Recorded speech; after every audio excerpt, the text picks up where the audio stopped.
Michael Jordan, a legendary name in sports history, a global basketball pride, and an endless source of inspiration for millions of fans. From his iconic dunks on the court to the spectacular victories with the Chicago Bulls, MJ's name is synonymous with greatness.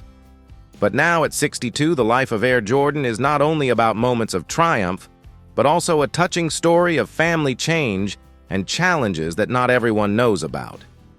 Even though he has stepped away from the court, Michael Jordan remains a living icon, yet behind that glory are stories few people have ever heard. Join us as we explore Michael Jordan's life at age 62 with surprising moments that might even bring you to tears. Are you ready? If you agree with what we share about Michael Jordan at age 62, leave the number 1 under the video. If you don't agree, comment the number 0. Don't forget to like, share, and drop a sub to support the channel. Enjoy the video and join us in discovering this story.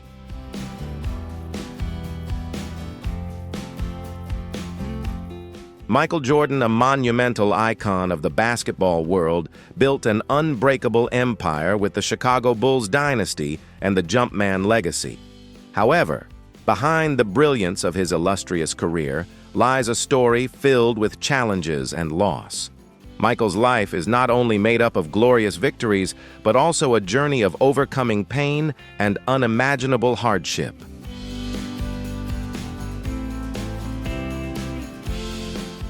Starting from the difficult years in Wilmington, North Carolina, Michael grew up in a poor working-class family.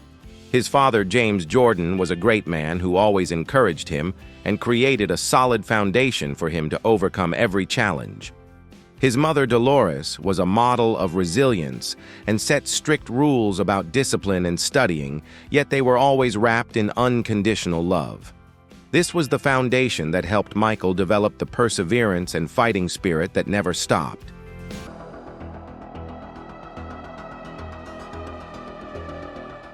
One of the most memorable and heartbreaking moments in Michael's life was when he was cut from the Emsley A. Laney High School basketball team in 1978. At the age of 15, he stood in front of the list and realized his name wasn't there. In that moment, his heart shattered, but it was precisely this experience that fueled his determination to rise above. After that disappointment, his father James came to him and reminded him that greatness never comes easily and that failure is simply a part of the journey.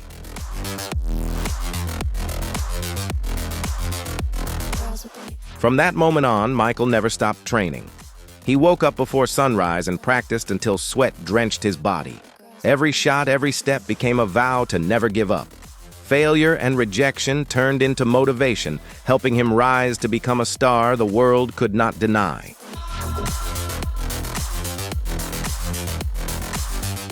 In 1981, when Michael joined the University of North Carolina, he was no longer the forgotten boy. But that didn't mean success would come easily. His early days at UNC were incredibly tough, as Coach Dean Smith required him to learn slow down and develop step by step. Michael wasn't a star from the very beginning. However, those difficult days forged him into a legend, helping him find the strength to stand firm against every challenge.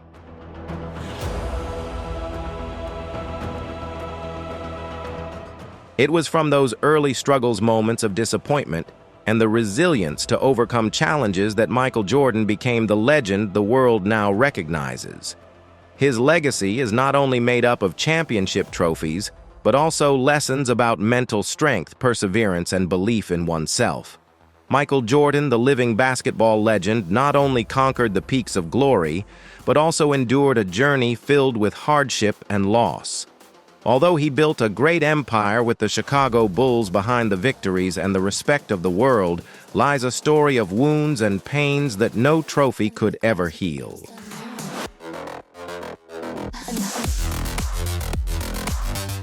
When he was a freshman at the University of North Carolina, Michael had to face the fear of not being good enough, the feeling of being left behind by the talented upperclassmen. In the dark nights of the dorm, he often called home seeking comfort from his father. The story of those moments of self-doubt, the late nights, and the steady voice of his father helped Michael overcome every challenge.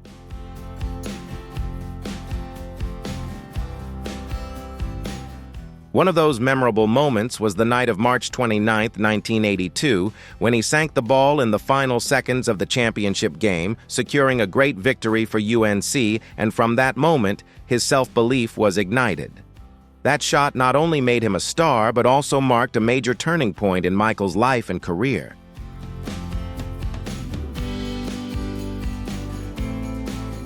From 1982 to 1984, fueled by a strong desire and pain, tempered over time, Michael trained relentlessly. He worked not only when others rested, but also believed in himself when everyone else doubted. In 1984, with a $6 million contract from the Chicago Bulls, Michael stepped onto the NBA stage, carrying all the expectations and valuable lessons from his father and coach Dean Smith.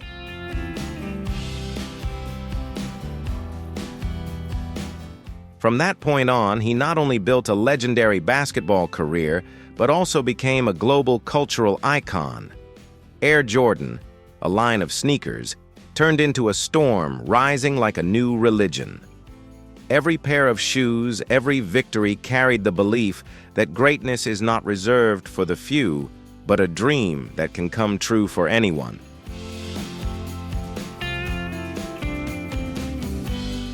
However, at the peak of his career, with 3 consecutive championships and having become a global superstar, Michael faced a tremendous loss. In the summer of 1993, at just 30 years old, his father, James R. Jordan, who had been an invaluable source of encouragement in his life, suddenly passed away following a brutal attack. It was an overwhelming emotional shock for Michael, a loss that no praise or title could ever soothe. This pain left a deep wound in the soul of a legend, and when the news arrived, it felt like the collapse of the world he had once trusted.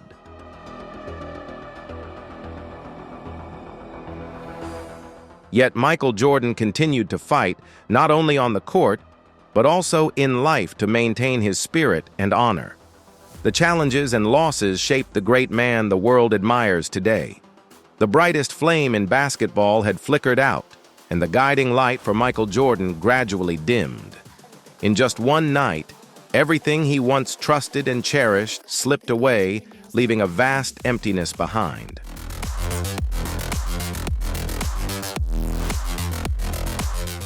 In the days that followed, he sank into a fog of doubt, haunted by vivid memories of his father, who had always been by his side, encouraging him through late-night phone calls and serving as a steadfast source of motivation as he faced every challenge. His father's final words of encouragement after the championship shot in 1982 felt like a lesson and the only light in the darkness, weighing heavily on his heart.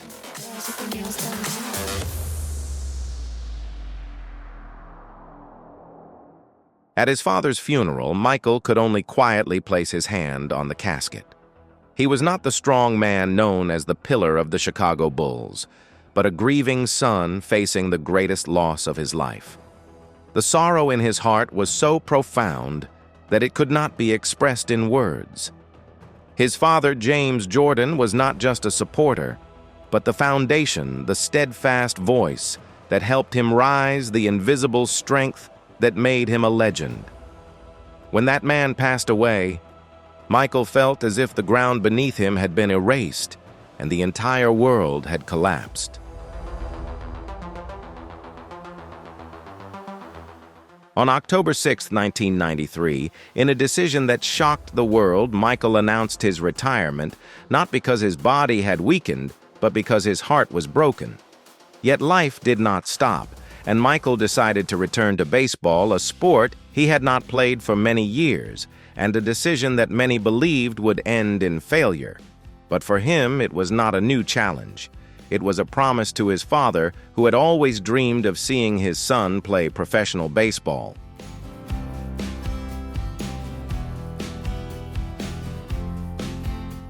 In 1994, Michael joined the Birmingham Barons wearing the number 45 jersey, the same number he wore in his childhood baseball days. He trained diligently, his hands blistered from gripping the bat, his jersey damp from the morning dew. Despite criticism and low expectations, he persevered. Every swing was a prayer for his father, not for perfection, but with devotion.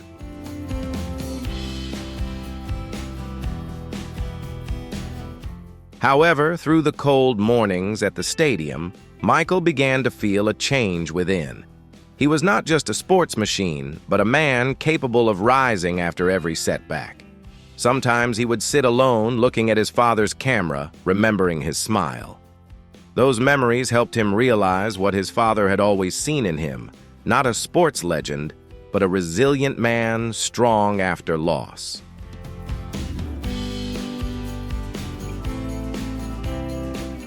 On March 18, 1995, after 17 months of rediscovering himself in the shadow of loss, Michael sent the world 2 words more resounding than any headline in sports history: "I'm back." No press conference, no drama, just a powerful whisper carrying pain and healing. It was the rebirth not of an old legend, but of a Michael Jordan greater and stronger. And in the spring of 1995, when he returned to the NBA, Chicago welcomed not just a player, but a new icon, a man forged and rising powerfully from the most painful challenges.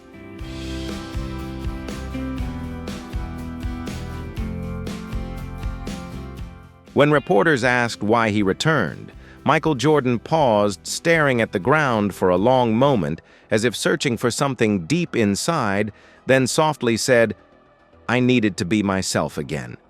But amidst the roaring applause and glaring camera flashes, only he truly understood the truth. He did not return to escape the pain. He returned because basketball was the only place where he felt connected to the pieces of his soul. It was the only place where he could sense the presence of his late father.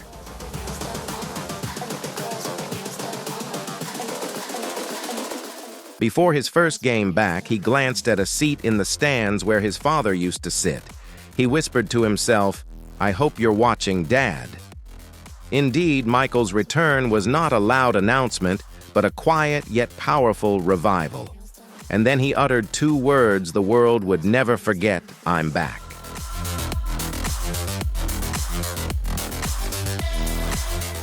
But that revival was not an easy process.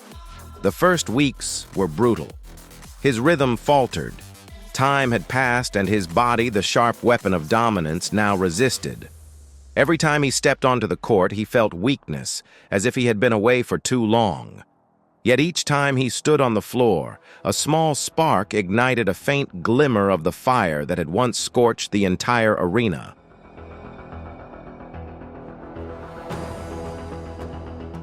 He stayed late after practice, tirelessly shooting alone until the lights at the United Center flickered like weary stars. Passing security guards saw him drenched in sweat, yet he kept training, striving to regain perfection. He reviewed game tapes, analyzed every play, and sought to reclaim the competitive instinct he knew still lived within him. The grueling solo practice hours could break most people, but for Michael it was how he regained his strength.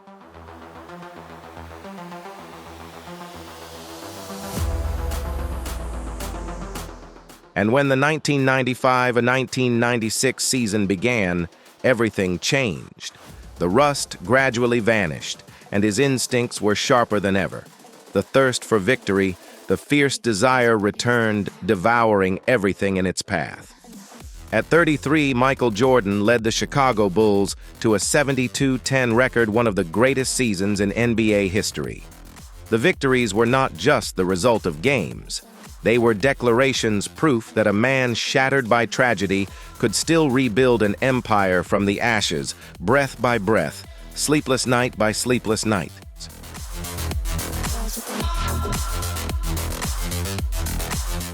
On the night of June 11, 1997, one of the most memorable moments of his career took place. In the game against the Fur 39ers, Michael woke up with a fever nearing 103 degrees. He could barely stand, his body exhausted even before the game began. Doctors advised him to rest. Coaches told him to sit down, but for him that was impossible. Despite his body being on the brink of collapse, he stepped onto the court, each step heavy, as if carrying the weight of memories and loss.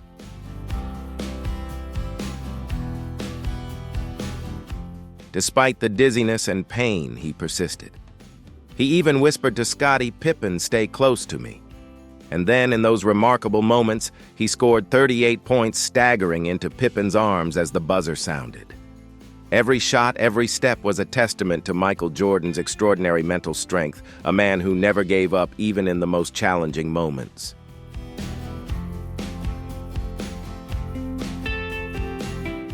In that moment, Michael Jordan, the greatest player in the world, standing tall with the support of his teammates, became one of the enduring images in American sports history. It was not just a game, but a lesson in mental strength, resilience, and courage. Greatness is not defined by how high a person can soar, but by how powerfully they rise when they can barely stand. In 1998, at the age of 35, Michael stood on the fragile edge of a dynasty.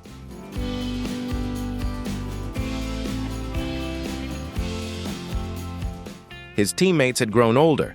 The Bulls' management was gradually fracturing, and the league seemed to revolve around him. His team began to fall apart, and the ending seemed almost predetermined. But Michael did not lose his composure. He understood that legends do not wait for perfect moments. They create them. And he did. Game 6 of the 1998 NBA Finals proved it.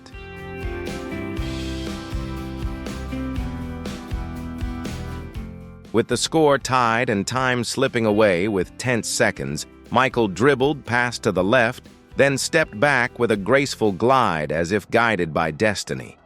The ball soared, tracing a slow, perfect arc, hovering between the noise and the silence. Swish. Time seemed to stop. That shot was the final strike, a masterpiece that secured his 6th championship and cemented his place as one of the greatest basketball players of all time.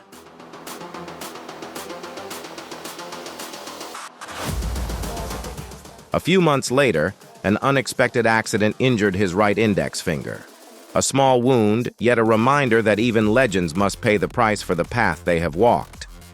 And despite that injury, Michael continued forward, never falling, never defeated, but immortal. Though his body has left the court, his presence will never fade.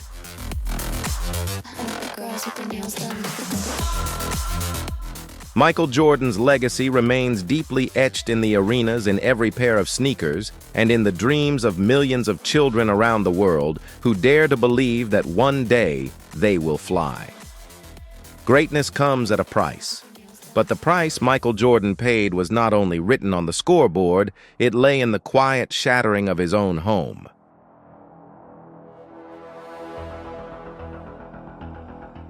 At the pinnacle of glory, when the world thought he had everything a man could ever dream of, Michael realized a truth heavier than any championship. Success can elevate a legend, but when it begins to tear his family apart, when courts, lawyers, and tabloid newspapers start trying to rewrite their story, everything changes.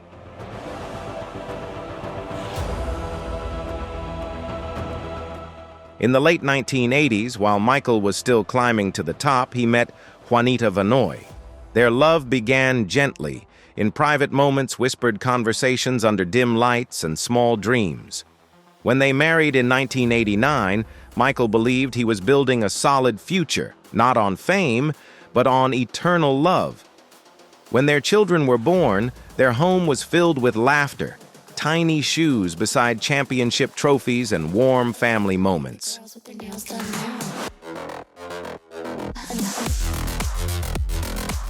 But like any relationship, cracks don't appear from a single earthquake. They form, quietly, only becoming visible when the light hits them just right. Long trips, vacations interrupted by work, hurried phone calls, replacing evening kisses, all slowly accumulate. As Michael's career soared to legendary heights, the world pulled him into the whirl of fame, while Juanita had to bear the weight of the family alone.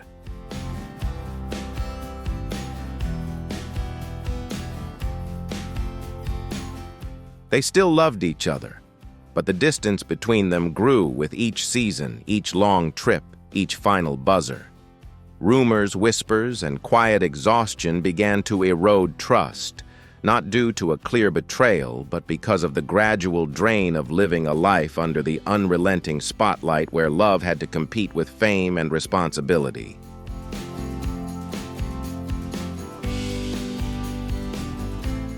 It was the relentless noise, the invasions, and the pain of trying to maintain a relationship while everyone watched every small crack form. Many years later, Juanita quietly said, "We tried our best to keep the peace." Meanwhile, Michael, in a moment of vulnerable reflection, admitted, "I wish I had been home more." These words were not a confession of failure, but the painful truth of two people who had surpassed the limits of love.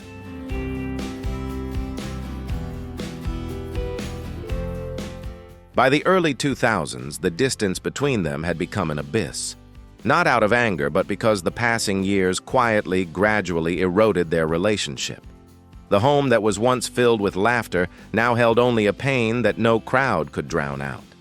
Michael often paused before family photos, gazing at the images of tiny children in his arms, and Juanita leaning on him, feeling the sorrow of a man realizing that the moments captured in those pictures were slowly fading with time.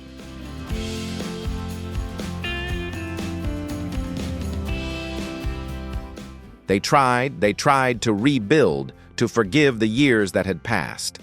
But some cracks once too deep cannot be mended.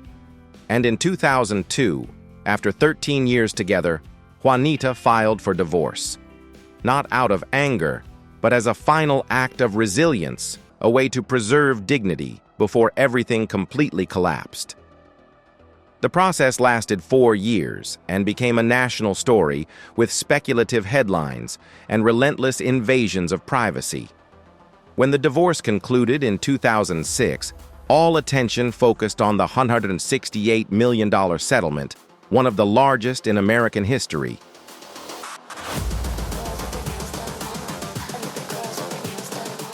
However, money was not the real story.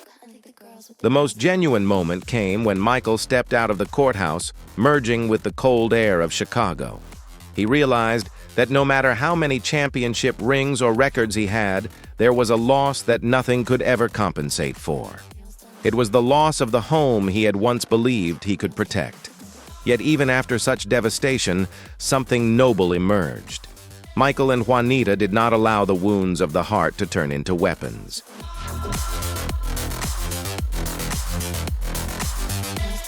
There were no public accusations, no televised battles, no bitterness laid bare for the world to see. Instead, there was only respect and steadfastness in the way they faced each other. They rebuilt their relationship not as husband and wife, but as companions in a shared legacy, their children. Raising their children together became a new rhythm in life shaped by grace rather than resentment.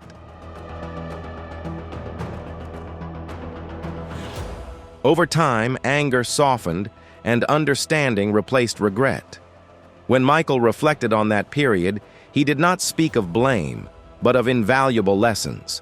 He learned that presence matters more than perfection, that success cannot be exchanged for time, and that even the greatest can have moments of simply being human at home. Within that truth lies a profound and resonant message. Sometimes the greatest battles are fought in silence, and sometimes the most heroic act in love is to let go with dignity. Gratitude and the hope that the love once shared will endure even after the marriage has ended. I think the girls with their nails done now. After his first marriage ended in 2006, time passed in silence. Michael no longer heard the roar of the crowd when he returned home. He had lost his father. Then came the marriage, and for a long while, even the sense of himself outside the roar of the arena and the weight of expectations seemed distant. And when love finally came to him, it did not arrive like a lightning strike, but like a whisper.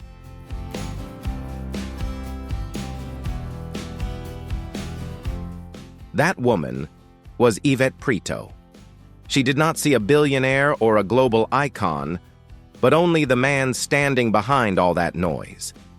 Their first conversations were gentle, almost cautious, like two people walking through the ruins of the past, step by step rebuilding from wounds that had already healed.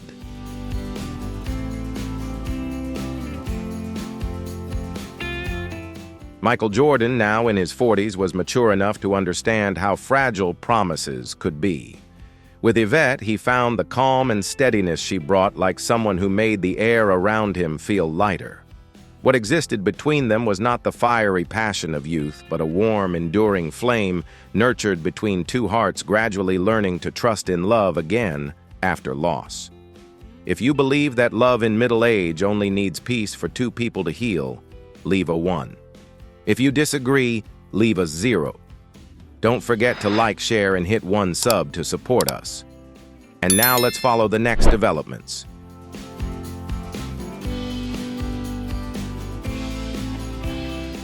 For a man who once feared he would never be able to trust in love again after enduring so much pain, that warmth was truly a miracle. When they married in 2013, Michael was 50 years old, an age when most men look back on what they have done rather than think about what they might still build. But during the sun-drenched ceremony in Palm Beach beneath soaring arches and in the presence of family, he looked at Yvette with profound gratitude, deeper than any vow could ever express.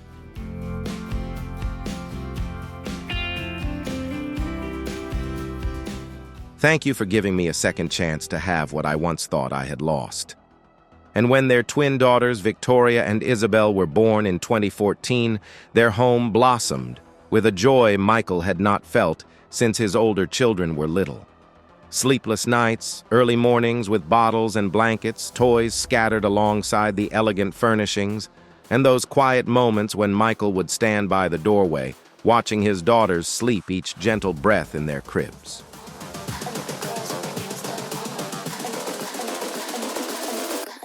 After years of missing out on ordinary moments due to schedules, press conferences, flights, and long nights in hotels, Michael finally had a second chance to start over. He tried to put his phone down more often, stay home longer, and be fully present. Yet even in the most beautiful chapter, Yvette still had to learn how to live alongside a man constantly pursued by the world, while Michael had to find a way to divide himself between a massive business legacy and a small family that needed his presence, not just his name.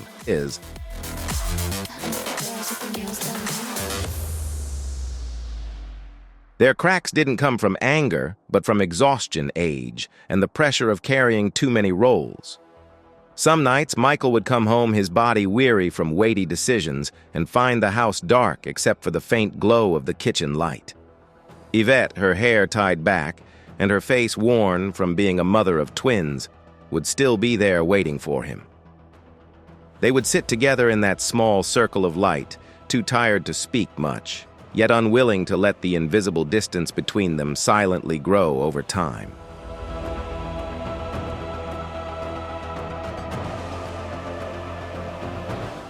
Some mornings he would wake up with a sore back, aching knees, and hands slightly trembling from age and pressure. Yvette would gently help him to his feet, asking nothing in return, except that he keep trying. On difficult days, the silence between them would stretch not out of anger, but out of fear. Fear of repeating the past, fear of losing a home once more. Yet they had learned to return to their center, their twin daughters, the home they had built together, and the choice to face every challenge as a family rather than as two disconnected individuals.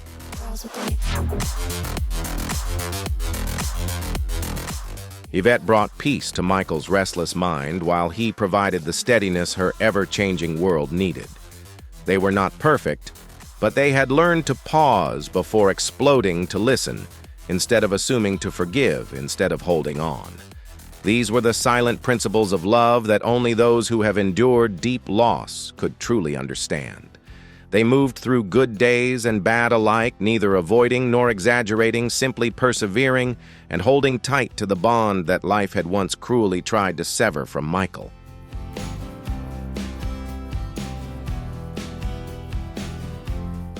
The years passed with backaches, sore knees, work pressures, and countless doctor visits, yet they gradually found their own rhythm, imperfect but full of humanity and resilience.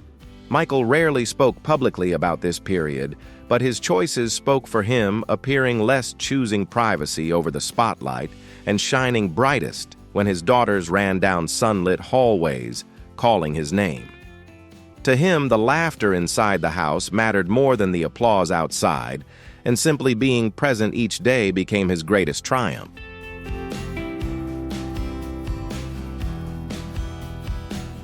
Amid the peaceful Florida estate, Michael was no longer defined by the heights he once soared, but by the loyalty he showed in staying. He understood that greatness was not measured by records or championship rings, but by the courage to love again after heartbreak, and to build a place where he truly belonged. He had found a home where every day was a new choice. Yet before reaching that peace, Michael faced a quiet pain that the world barely knew, a loss that came later, leaving him feeling like a child who had lost his father once more.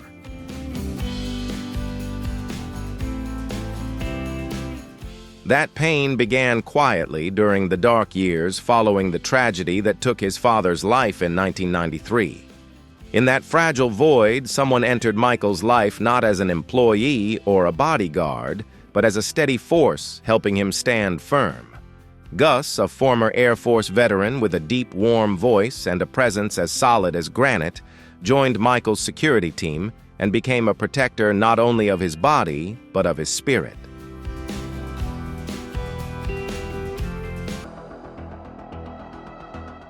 After Michael's father passed away, Gus became the one who stood beside him in the quiet hallways of arenas, where the cheers gradually faded and loneliness crept back in. He was always with Michael on late-night flights, sitting beside him while the rest of the world slept. During family gatherings, Gus stood quietly in the background, a shield protecting Michael from everything outside. To his teammates, Gus's presence was taken for granted. When Michael spoke with Gus, his voice softened, and when Gus was by his side, he seemed less alone.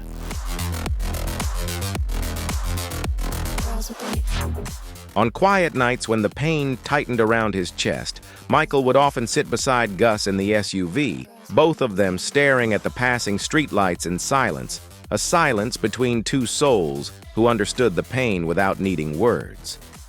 Michael once said in a private moment, "Gus helped me breathe again." For a man who had spent years breathing through pain, nothing could have meant more.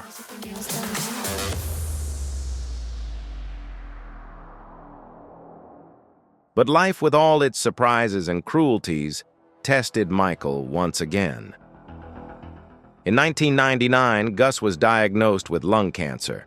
The news hit Michael like a terrifying echo from the past, as if fate wanted to reopen the wounds he had only just begun to heal. Instead of stepping back, Michael drew closer, covering all of Gus's treatment and chemotherapy costs. He sat beside Gus during the sessions, sharing stories to lift his friend's mind from the pain. Nurses whispered that Michael didn't visit as a celebrity, but as a family member.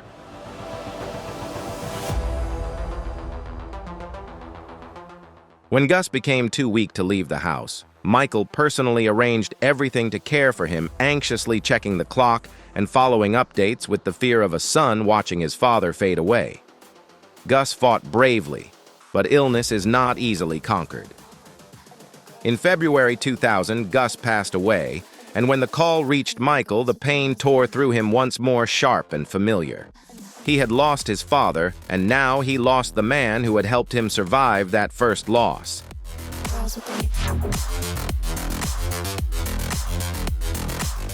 At Gus's funeral, Michael sat in the front row, his eyes fixed on the casket adorned with white lilies. Those who witnessed it remembered his shoulders trembling, not with the strength that once carried Chicago, but with the quiet sorrow of a son losing his father for the second time. When he stood to say his farewell, his voice caught under the weight of memory. "Gus was there for me when I needed someone the most." It was not a tribute, but a profound confession.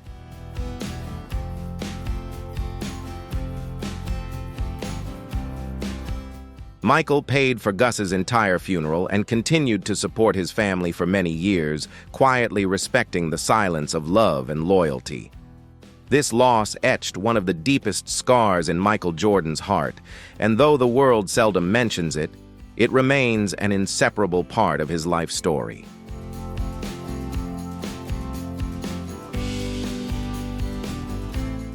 Behind the trophies, the rings, and the glory stood a man who had buried two father figures before turning 40.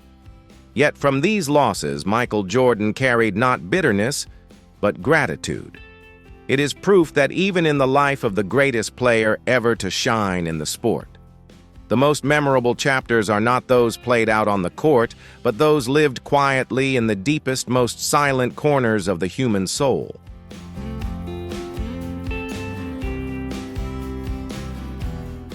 There are losses that knock you down once, and there are losses that come later knocking you down yet again.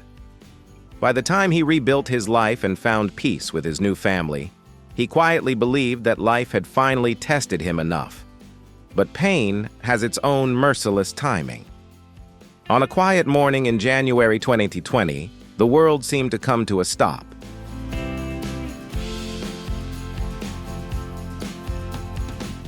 The news spread that Kobe Bryant, not just a superstar, not just a former rival, but someone closest to Michael, like a son, a protege, a younger brother, and a mirror, had passed away at the age of 41. To Michael, Kobe was the purest reflection of himself.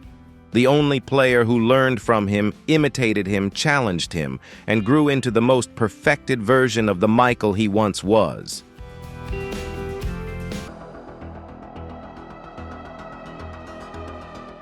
And beside him, his daughter Gianna, only 13 years old, carrying her father's courage in every step, had also passed away. The small details gradually emerged, painfully clear. Morning fog. A routine flight, a training journey, the kind Kobe had experienced hundreds of times before. Parents, coaches, and young athletes boarded the plane with plans for a day of learning and play.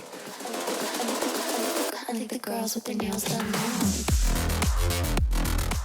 On that helicopter were Gianna's teammate Alyssa Altobelli, along with her parents John and Carrie, another young player Peyton Chester with his mother Sarah, assistant coach Christina Mauser, and pilot Hera Zobahan. 9 people in total bound together by a shared love for basketball. Between takeoff and landing, the world changed. Visibility decreased. Weather conditions worsened. Options narrowed. The helicopter continued flying through the thick fog, the terrain gradually appearing hazily below. And in those final moments, as the aircraft descended onto a gray, silent hillside, the tragedy unfolded not with a spectacular scene, but with heartbreaking silence.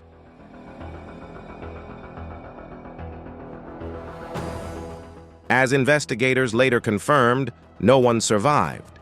No goodbyes, no final messages, only a sudden, painful silence where a father and daughter should have continued to live, dream, and grow.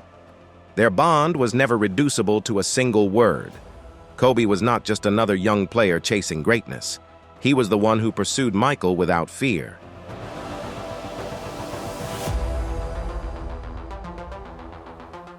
In the late 90s, when he was just in his early 20s, Kobe would often call Jordan at 2 or 3 a.m., eager to learn every detail, footwork, mindset, leadership, how to live with pressure, how to live with pain. Sometimes Michael was the teacher and Kobe the student. Sometimes Michael was the older brother and Kobe the younger sibling, constantly trying to beat him even within his own game. On the court, they were warriors' opponents, but also reflections of each other advancing together. Kobe later said, "I didn't have a teacher. I had a big brother." And Michael, in a rare moment of honesty, called Kobe my little brother.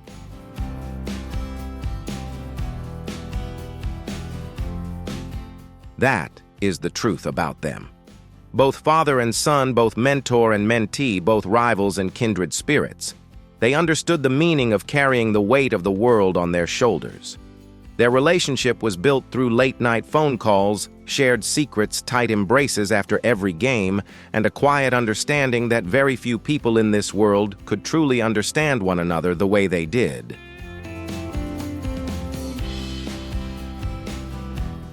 That is why the news of his passing was so profoundly shocking. Michael couldn't hold back. At first, he remained silent, quietly grieving while millions around the world mourned publicly. And then, on February 24th, 2020, he stepped onto the stage in Los Angeles during the memorial honoring both Kobe and Gianna.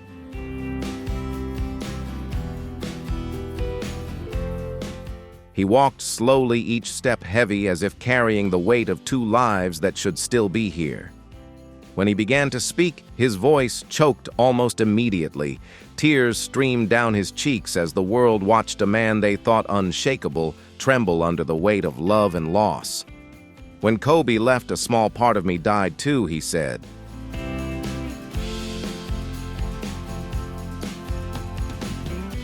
And right then, everyone understood that this wasn't a prepared line. It was a wound speaking. He talked about the late-night calls, about how Kobe used to bother him with questions about how he secretly loved it. He spoke not as a legend memorializing another legend, but as a big brother mourning a little brother who had gone before him, and as a father mourning another father whose dreams for his daughter had been extinguished too soon.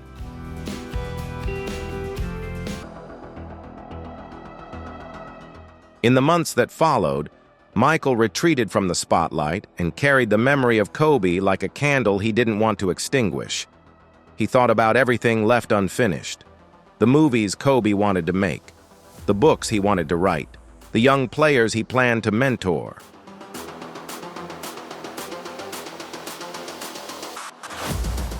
Countless children who would have walked through the doors of the Mamba Academy to be taught not just how to play, but how to live with discipline, purpose, and heart. As a man in his late 50s, Jordan felt the stark contrast between a life allowed to run its full course and a life forced to stop at 41. But even in that pain, he chose not despair, but dedication.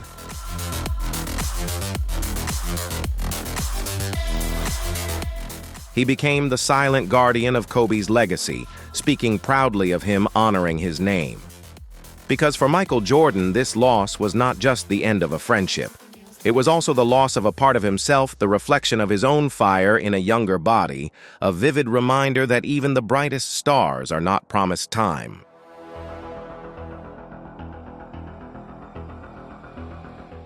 And in accepting that truth, he showed the world something deeper than any championship. That even the greatest legends can break down, can cry, can grieve for a future that should have been. And in that vulnerability, in that love, he reminded us all that the only thing stronger than greatness is how we choose to care for those who come after.